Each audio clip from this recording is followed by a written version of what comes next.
Alright fellas, here we're back on our Pokemon Masters video for a bit of a better look at the Battle Tower, Pasio Tower, and how it kind of works, like how difficult it is, and how the like reward system works, and oh boy, how the characters like cookies work. Okay, so I guess first thing to go over, how difficult is it? This difficult. Okay, this is Japanese, I believe, but I mean, yeah, you can see the kanji, what the hell is it called? Other thing. Whatever, doesn't matter. Uh, someone will correct me in the comments anyway. But this tells us the levels and stuff. This is the HP, obviously. This is attack, and then, I don't know, defense, special defense, speed, like whatever, right? Is this side? What the hell? I guess side's got better. I guess side's got speed. Sure, whatever. Doesn't matter. This is the main enemy. This is the side enemy. Okay, HP. So for level 1 to 10, you know, it scales progressively. I mean, I'm on like stage 8. They have 37,000 HP. Makes sense. Stage 9, 47,000. Stage 10, 81,000. We're getting a little bit high on the HP numbers. I don't think I need to tell you that. 11, 10, 100,000. 12, 120,000. 139,000. Okay, like by the time you get to stage 20, you're facing like similar to Ultimate Battle level strength. And then from 21 to 25, it just gets progressively more Ultimate Battle like. Annabelle has like this much HP. At stage 27, 986,000 HP. And then it gets worse. The final boss, if no one's looking at that, stage 30, 1.9 million HP. That is the most HP out of any fight. I believe one of the harder ultimate battles, like I think it's Annabelle's. Doesn't Annabelle have like 900,000 HP or something? We would have to go back very far to take a look at Annabelle though. It would not be it'd be farther back. When did Annabelle first come out? I think it was December of 23. I think. Was it December of 23? Let's look at January. It'd be Quest. Let's see. Yeah, Ultimate Battle, Palmer. Oh, Palmer's Rumbling. That's even older. Wow. Okay, sure. Damn.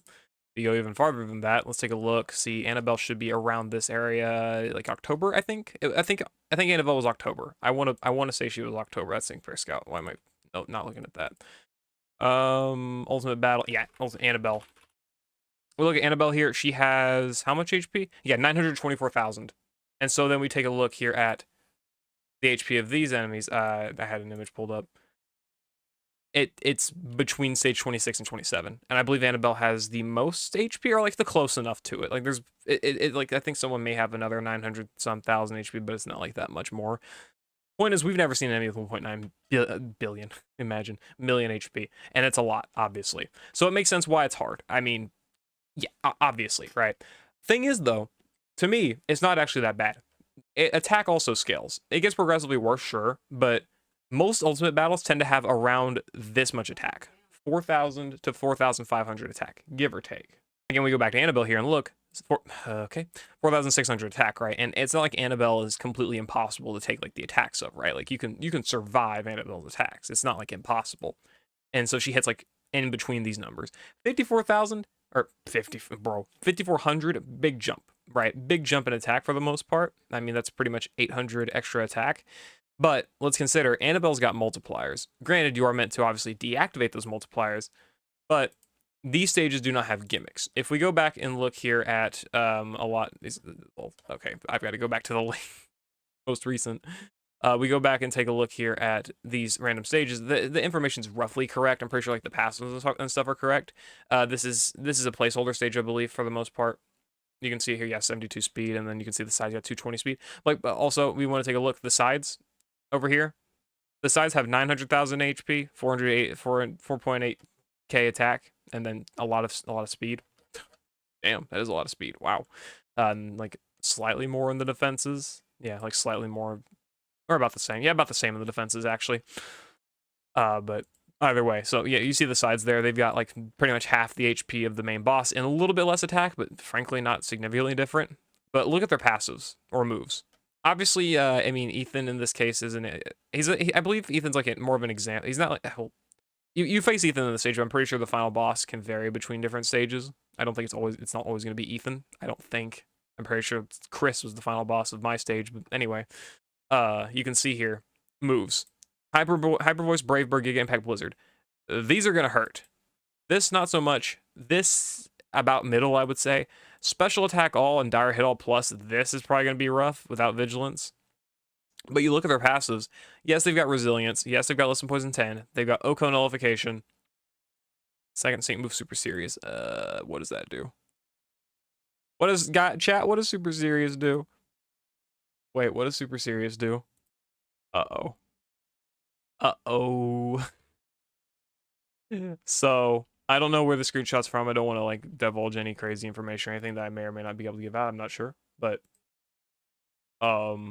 this is this is Elio taking attacks like after sync moves and stuff, and then super serious. So after their second sync move, they basically get like 3 times, not even 3 times stronger. They get fuckloads more strong. That's like 4 times as strong roughly. Yeah, that's not good. That's not good. I'm very scared about that. So yeah, you basically don't want them to sync. Okay, sure. Then piercing gaze, flying shift, catalytic acceleration, stand fast 9. Like these point is. Oh wow. Okay. But either way, point is that they don't have special gimmicks. You do not need to bring a status condition. You do not need to bring rebuff. You do not need to bring stat debuffs. You know, all these things are going to help, definitely. But like, you don't need to bring them to be effective. It's just defeat them as fast as you can, hit as hard as you can without getting obliterated, right? I mean, yeah, it's going to be hard. No one's going to deny that it's going to be really, probably pretty rough, right?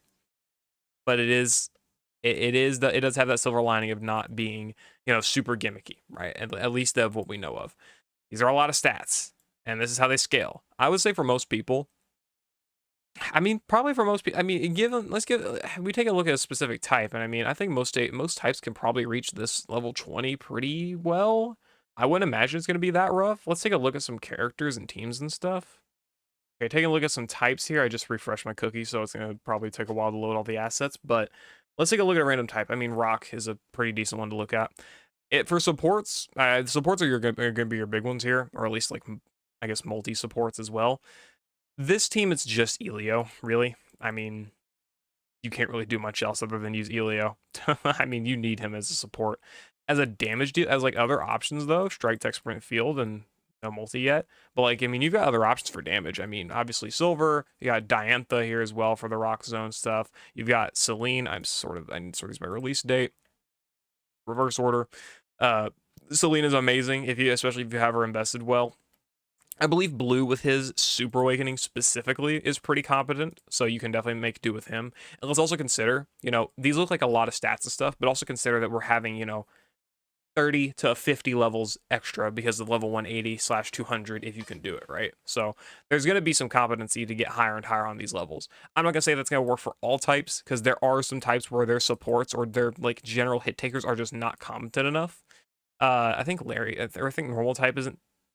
Is normal type bad? I don't think so. I mean, Lane. It's got Elaine as an option for sure. And it's got like damage dealers and stuff. What type has bad supports? Yeah, mostly ground's a big one. Ground really Ground's got a lot of firepower given Arc Cynthia and stuff like that, right? But it also struggles supportively. Like Rika's not bad, but she like does not have immediate healing. That's her major problem.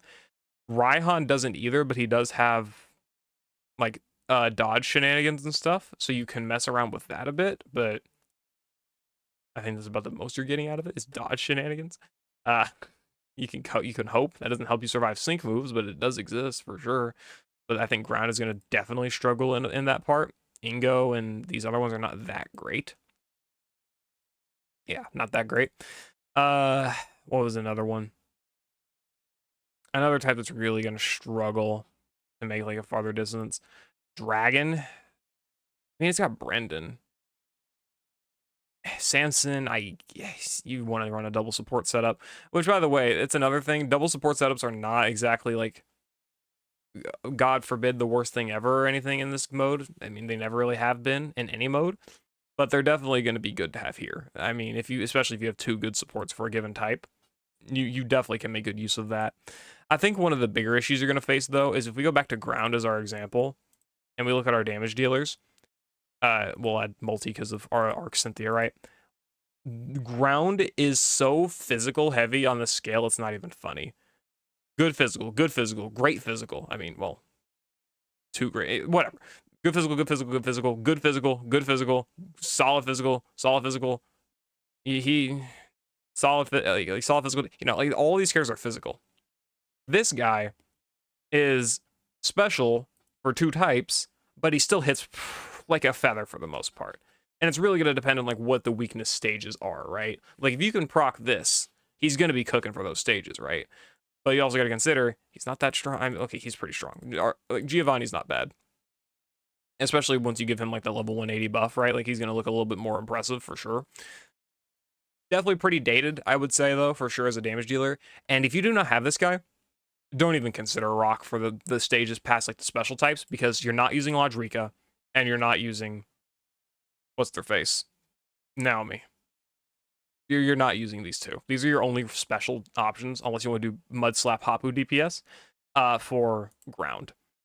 Like Rika, I would say is like, you know, not super bad or whatever for like a legendary arena champion stadium, stuff like that, but like she's not going to be able to carry you damage wise like all on her own, especially given ground supports for stages that have gimmicks like special damage reduction. I do not remember exactly what those stages start out with, but she's not going to be able to carry you through those, right? So point is, some types are going to struggle, definitely. They're going to be releasing options for sure to actually remedy that. Arc suits are massive already for doing that. I would imagine we're going to probably see, I mean, we've already got 2 fire so like arc suits, right? I would imagine we could definitely see another ground arc suit that is going to be like a supportive type of character. Who exactly, I'm not really sure of.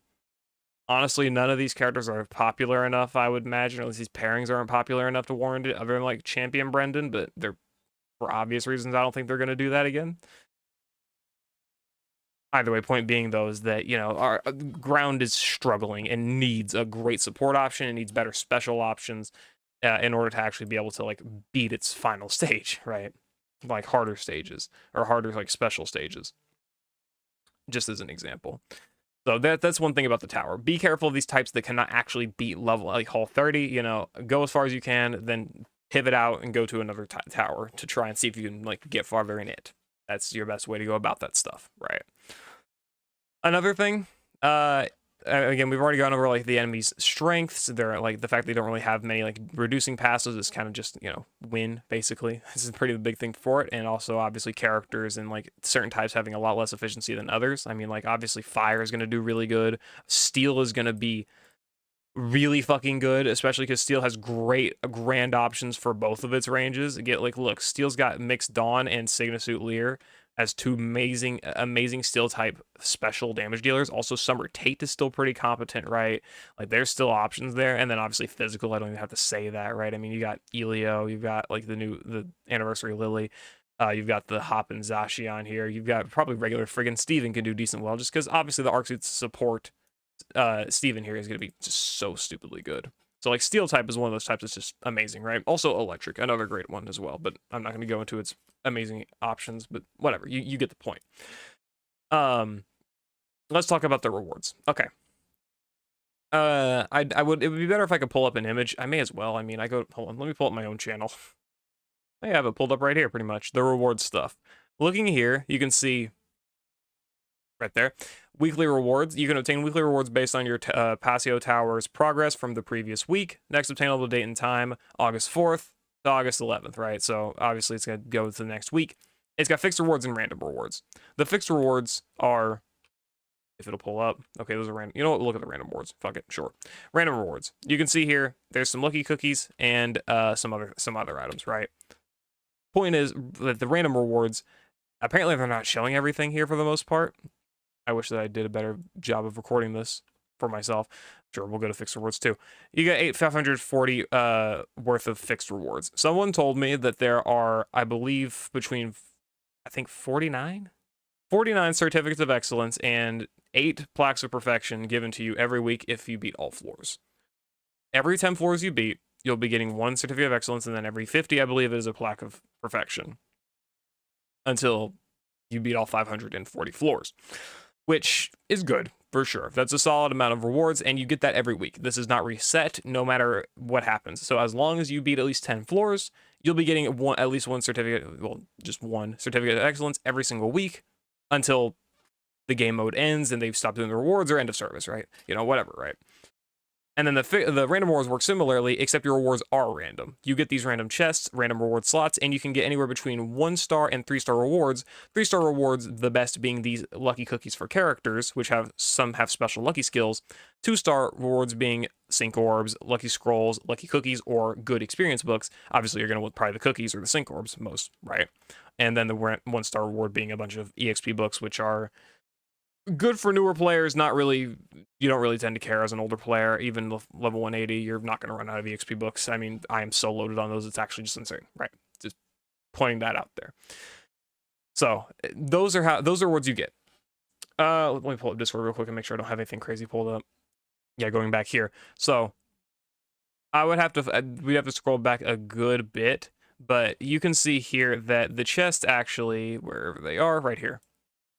Allegedly, let's say this is alleged. This is not like all 100% confirmed. We're gonna know 100% next week when it happens. So don't cry if there's like misinformation. We're still in the early stages. It's gonna happen. Okay. There is a specific chance of actually getting each type of chest reward. When you see the fact that I have unlocked 8 reward slots here on random rewards, this is 8 random rewards that are going to be given of each chest variety. Not each chest variety, but randomly between these chest varieties. I have 8 chances to roll between 1, 2, and 3-star random rewards. With it being a 4% chance, I do not know what the chances of a 2-star are, but a 4% chance, allegedly, of there being a 3-star chest. So, just the basic math of it, if you got 100 chests, 100 floors completed, about 4% or 4 of them are going to be 3-star chests, which will give you these lucky cookies, among, I believe, other things. Which I will also pull that up here in a bit. Yeah, right here, I believe. Jeez. Yeah, okay. We'll pull, yeah, right here. So this is, I believe, the overall rate for the 3-star chests, which have a 25% chance, basically 25, of being 1-star yellow feathers, 18% chance for a 5-star power-up, 0.3% chance for a special Lucky Cookie 2 with a 6.56% total for the 12 options because of all these characters specified here. And this is the big one. 0.1% for a special Cookie 1 for a total of 50%. So you have 50% chance of getting these special cookies, which are, this is a pretty big dampen for me, but I don't think it, we'll go into it, I guess, is these cookies. Tower Lucky Cookie 1. Okay, the best way this can be described is that what we initially thought were like going to be role-based cookies, which technically they are also role-based cookies, where you get these. Let's say these are strikes. If you're a strike character, you can roll this cookie, and you have a 1 out of 3 chance of getting super duper effective 5, 1 out of 3 chance of getting crit strike 3, or 1 out of 5 chance of getting strong start 2. You're very, very likely 9 times out of 10 going to want crit strike 3. But whatever. It is not, you do not have effectively a 50% chance of getting one of these cookies, which you can then use on any striker. You have a 50% chance of getting a cookie, which will be for these skills designated to one of these random strikers. So if you get one of these cookies, you cannot choose one of these 121 strikers to use. You will get a cookie predetermined for one character that you can then roll for one of these 3 skills on. So for example, I'm lucky enough to get a 4-star chest, right? I'm also lucky enough to roll the 50% to get one of these special cookies. It will not be allowed for me to select any striker to use it on. It will be designated to one of these characters at random. So, for example, I could get Signasuit Red and Charizard, Tower Lucky Cookie 1, and then I could potentially roll for one of these skills on Signasuit Red and Charizard. Which is very, I want to say it's fair in one way, but at the same time, I'm not sure I would word it that way, just because these are really good skills. For strikes, it's not that crazy, but for supports, this is almost game-changing. This is really fucking good. Team Triage Tank is really, really good, and if you get lucky enough to roll it on a good support character, like Champion Rosa, or Aura Cynthia, or she's not like that fantastic, whatever, point is, you can run on her, Summer Cynthia, Signasuit Alt Giovanni, all these good support characters, it'd be great to get. But at the same time, again, you roll that chance of getting the alleged 4% chance of getting a 3-star chest. You have allegedly a 50% chance of getting that cookie. and you have a 0.1, basically a 0.1% chance overall for it to be whatever you want it to be. Good luck, right? Jesus. And that about maths out to being correct, I believe. You got like 121 pairs here and then 107 pairs there. It's like 208 or whatever, add these up. It's like 300 some characters, and then add these, it's like 400 some, and that's why it's, about 0.12% per cookie, right? The problem I have with this for the most part is that you cannot like select, at least as far as we know, you can't like select a skill. So you are still like, even if you roll it for the character you want, like imagine I finally am able to get for Champion Rosa or something. I don't know where the hell she is in this list. Probably higher up, probably around, yeah, right there. Champion Rosa. Imagine I get a cookie for Champion Rosa. I'm like, yes. I still only have a 1 out of 3 chance of getting the skill I want, because this is trash, and this is not bad, but it's pretty niche. It's good for damage challenge. That's like it though, I think. But most of the time you're gonna want this. I then, assuming I get lucky enough, I roll that 4% chance to get a chest. I then roll that 50% chance of getting a tower cookie, and then I roll the 1 out of basically 400 some chance that it's actually the character I want. I still have another 1 out of 3 chance to actually get this skill. I don't really know how to feel about that. I'm not going to completely trash the mode on it, though, because frankly, I mean, even though it's random and it's going to be a very big drip feed, and again, random if you even get it for the character you want, I think it's going to be a little bit more fun that way in some ways, because like I'm going to be getting these cookies and it's going to be like, oh, now I can do the Mulane showcase. I got Mulane's cookie. Now I can actually make content out of that. For me, it's fun because I can kind of select a character I may want to do a showcase for just because I got like their fun looking cookie, and it can be fun, right? Very fun. But for people who just want to make their favorite characters better as fast as possible, this is not that great. This is not great at all. So you're gonna have to slowly go on, continue playing every week. Make sure you grind out. You grind out all those 540 floors. Obviously, you can't do all of them, but because again, as we stated earlier, it's impossible for a lot of types. But grind out as many as you can. Get the highest chance of getting these 3-star chests. Again, it's allegedly 4% per chest reward you get for it to actually be a 3-star chest every week. And then hope you can get a tower cookie of the specific character you want. And also, as we can see here, it is about 6% chance to get one of these 12. Better rates overall if you want one of these specific cookies, but still like not fantastic. Again, I want to keep in mind, that's most of the information I wanted to provide here today. I want to keep in mind, this is not 100% confirmed. This is just what people are data mining, looking at, and trying to decipher from uncertainty. It could be different. It could be changed. But from what is being said, it makes sense. It maths out. It does check out. So let's keep in mind that this is very likely how it's actually going to be, and that's why it is like worded the specific way. Okay. So I know it would have been great if we could have got these tower cookie ones and then used it on any of these support characters, and you would have had like 10 of them, and you could have rolled like a third chance of getting Team Trash Tank, and then boom, your favorite character. I mean, fucking, where is she? Or I just saw her. This character would have been crazy, right? Carmine would be really crazy. Rolling it on those great characters, your favorite characters to get the skill on, right? It would have been great. But sadly, it does not seem to be that way. It seems it's going to be a random character. So you kind of have to hope it's someone you want, or, maybe it takes one of support you already have and makes them a little bit better to the point where they're better than other options you may have, and you may want to invest in them. Maybe it decides your selection for you. Who knows?